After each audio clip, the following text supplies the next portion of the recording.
Allemagne, zone euro, entre conflit et coordination. Bonjour Patrick Artus. Bonjour Adrien. Vous êtes chef économiste de Natixis et au printemps de l'économie, vous participez à cette table ronde. Alors aujourd'hui, au sein de la zone euro, on dit qu'il y a des pays frugaux et puis il y a un peu peut-être des cigales.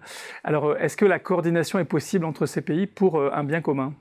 Oui, alors on a commencé à utiliser ce vocabulaire de pays frugaux pour parler des pays européens qui maintenaient un très gros excédent budgétaire et un très gros excédent de leur commerce extérieur. Donc c'est essentiellement l'Allemagne et les Pays-Bas. Et les autres, on peut considérer que c'est des pays qui n'ont pas cet excédent d'épargne. Alors, on a depuis la crise de la zone euro, parce que tout ceci commence en 2010, 2011, 2012, pendant la grande crise de la zone euro, un changement complet de la circulation des capitaux à l'intérieur de la zone euro et vis-à-vis du reste du monde. De la création de l'euro en 1999 jusqu'au début des années 2010, les pays excédentaires, c'est à nouveau l'Allemagne et les Pays-Bas, et à nouveau l'Irlande, mais enfin c'est vraiment très petit, prêtent aux autres pays de la zone euro qui sont déficitaires. Donc quand vous regardez la balance courante de la zone euro, elle est équilibrée, et à l'intérieur de la zone euro, il y a 2 prêteurs et les autres empruntent. Donc les Allemands et les Hollandais accumulent des actifs extérieurs, et tous les autres, et en particulier les Grecs, les Espagnols et les Portugais, accumulent de la dette extérieure. Et alors, c'est très satisfaisant intellectuellement comme modèle, parce que c'est ça qu'on veut obtenir quand on crée une union monétaire, que l'épargne circule à l'intérieur de l'union monétaire pour financer les meilleurs projets d'investissement, même s'ils ne sont pas là où sont les épargnants.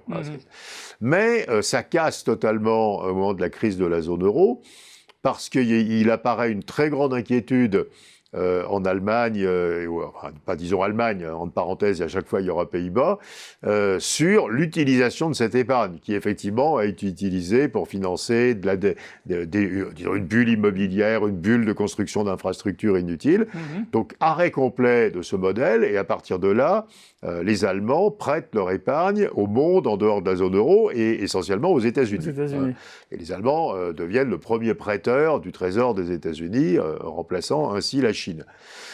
Alors, du point de vue de la zone euro, c'est une organisation qui est tout à fait catastrophique, puisque l'épargne des Allemands devrait s'investir, puisqu'ils en ont trop pour leurs besoins intérieurs, devrait s'investir dans le reste de la zone, parce qu'il n'y a pas de risque de change, donc c'est la logique de l'union monétaire, et c'est plus le cas. Est-ce qu'il y a un outil qu'on peut inventer justement pour que cette épargne s'investisse dans la zone euro, mais que ça ne se termine pas par des bulles immobilières ? Oui, alors d'abord, il ne faut pas le faire sous forme d'invective, parce qu'on a vu beaucoup d'hommes politiques, y compris de très haut niveau, dire aux Allemands, soyez gentils, faites des déficits publics, investissez en Europe. Bon, les Allemands ne répondront pas à l'invective. Et puis en plus, il s'agit de choix d'individus privés.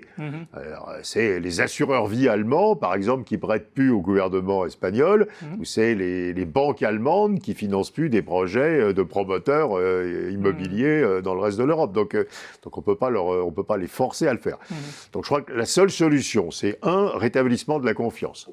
Ça veut dire il faut que les Allemands soient persuadés que les emprunteurs des pays du reste de la zone euro sont sérieux et ont des projets d'investissement valables.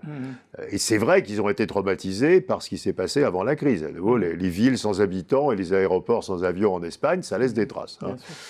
Deuxièmement, il faut que les autorités européennes aident.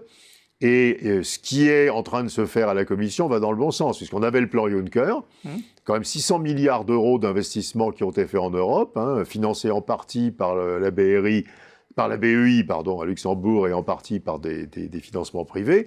Et ça devient de l'épargne européenne qui est réinvestie en Europe. Et le grand fonds de transition énergétique qu'Ursula von der Leyen veut créer avec la nouvelle Commission, on parle de 1000 milliards d'euros pour financer la transition énergétique, c'est la même nature.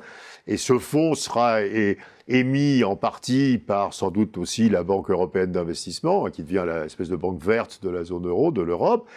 Et ça attirera l'épargne des Allemands et l'argent sera investi en Europe. Donc en fait, il faut d'une part des politiques sérieuses en termes de solvabilité des banques. Les banques, c'est important parce qu'une grande partie du problème, c'est l'arrêt complet des prêts entre banques. Donc il faut rétablir la solidité financière des banques des pays périphériques. Ça a bien avancé.